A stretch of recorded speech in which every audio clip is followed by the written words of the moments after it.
ತುಪ್ಪಕ್ಕೆ ಎಲ್ಲಿಲ್ಲದ ಬೇಡಿಕೆ. ತಿರುಪತಿ ತಿಮ್ಮಪ್ಪನಿಗೆ ಸೇರಿದಂತೆ ಪ್ರತಿಯೊಬ್ಬರಿಗೂ ನಂದಿನಿ ತುಪ್ಪ ಬೇಕೇ ಬೇಕು. ಇದನ್ನ ಬಂಡವಾಳ ಮಾಡಿಕೊಂಡ ನಕಲಿ ತುಪ್ಪ ಮಾರಾಟ ಮಾಡುವ ಜಾಲ ಪತ್ತೆಯಾಗಿದೆ. ಇದಕ್ಕೆ ಕಡಿವಾಣ ಹಾಕಲು ಇದೀಗ ಕೆಎಂಎಫ್ ವಿನೂತನ ರೀತಿಯ ಪ್ಲಾನ್ ಮಾಡಿದೆ. ನಂದಿನಿ ನಕಲಿ ತುಪ್ಪಕ್ಕೆ ಕಡಿವಾಣ ಹಾಕಲು ಕೆಎಂಎಫ್ ಸಿದ್ಧ. ತುಪ್ಪದ ಪ್ಯಾಕೆಟ್ಗೆ QR ಕೋಡ್ ಬಳಕೆಗೆ ತಯಾರಿ.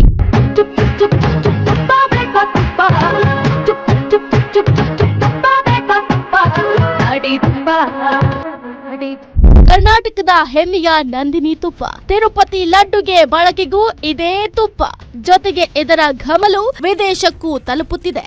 ಆದ್ರೆ ಇದನ್ನೇ ಬಂಡವಾಳವನ್ನಾಗಿ ಮಾಡಿಕೊಂಡ ಆರೋಪಿಗಳು ನಂದಿನಿ ಬ್ರ್ಯಾಂಡ್ ತುಪ್ಪವನ್ನ ಕಲಬೆರಕೆ ಮಾಡಿ ಮಾರಾಟ ಮಾಡ್ತಾ ಇದ್ದ ಬೃಹತ್ ಜಾಲವನ್ನ ಸಿಸಿಬಿ ಪೊಲೀಸರು ಮತ್ತು ಕೆಎಂಎಫ್ನ ಜಾಗೃತ ದಳ ಬಯಲು ಮಾಡಿದೆ. ಈ ಪ್ರಕರಣದಿಂದ ಎಚ್ಚೆತ್ತ ಕೆಎಂಎಫ್ ಇದೀಗ ತುಪ್ಪದ ಪ್ಯಾಕೆಟ್, ಬಾಟಲ್ಗೆ QR ಕೋಡ್ ಅನ್ನ ಬಳಕೆಗೆ ಮುಂದಾಗಿದೆ. QR ಕೋಡ್ನಲ್ಲಿ ಏನಿರುತ್ತೆ? ಯಾವ ಒಕ್ಕೂಟದಿಂದ ಉತ್ಪಾದನೆಯಾಗಿದೆ, ಯಾವ ಡಿಪೋಗೆ ಸರಬರಾಜು ನೀಡಲಾಗಿದೆ, ಯಾವ ಏರಿಯಾಗೆ ಡೆಲಿವರಿ ನೀಡಲಾಗಿದೆ, ಯಾವ ರಿಟೇಲ್ ಅಂಗಡಿಗೆ ಸೇಲ್ ಮಾಡಲಾಗಿದೆ. ಕೆಎಂಎಫ್ ತುಪ್ಪ ಪ್ಯಾಕೆಟ್ಗೆ QR ಕೋಡ್ ಬಳಸಲು ಮುಂದಾಗಿದೆ. ಈ ಕುರಿತು ಕೆಎಂಎಫ್ ಅಧಿಕಾರಿಗಳು ತಜ್ಞರ ಜೊತೆ ಒಂದು ಸುತ್ತಿನ ಮಾತುಕತೆಯನ್ನ ನಡೆಸಿದ್ದಾರೆ. ನಂದಿನಿ ತುಪ್ಪದಲ್ಲಿ QR ಕೋಡ್ ಬಳಸಿದಲ್ಲಿ ತುಪ್ಪದ ಉತ್ಪಾದನೆ, ಪೂರೈಕೆ, ಯಾವ ಮಳಿಗೆ, ಯಾರಿಗೆ ಮಾರಾಟ ಮಾಡಲಾಗಿದೆ ಅನ್ನೋ ಸಂಪೂರ್ಣ ಮಾಹಿತಿ ಸಿಗಲಿದೆ. ಇದರಿಂದ ಗ್ರಾಹಕರು ಖರೀದಿ ಮಾಡಿರೋದು ಅಸಲಿನೋ ಅಥವಾ ನಕಲಿನೋ ಅನ್ನೋದು ಗೊತ್ತಾಗಲಿದೆ. ಆದರೆ ಇದಕ್ಕೆ ಆಗುವ ಹೆಚ್ಚುವರಿ ವೆಚ್ಚವನ್ನ ಗ್ರಾಹಕರ ಮೇಲೆ ಹೊರಿಸದೆ ಕೆಎಂಎಫ್ ಭರಿಸೋಕೆ ಮುಂದಾಗಿದೆ.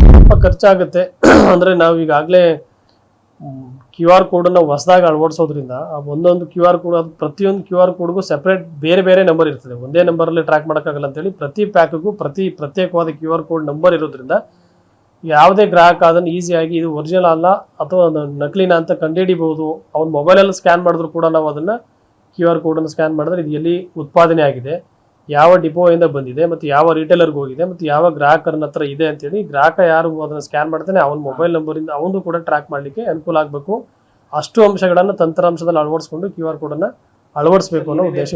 ನಲ್ಲಿ ಜನರು ನಂಬಿಕೆಯಿಂದ ಖರೀದಿಸ್ತಾ ಇದ್ದ ಕೆಎಂಎಫ್ ತುಪ್ಪ ನಕಲಿ ಪ್ರಕರಣ ಬೆಳಕಿಗೆ ಬಂದಿದ್ದು, ಇದಕ್ಕೆ ಕಡಿವಾಣ ಹಾಕಲು ಕೆಎಂಎಫ್ QR ಕೋಡ್ ಮೊರೆ ಹೋಗ್ತಾ ಇದೆ. Ullas Kiruvase, guarantee news, Bengaluru.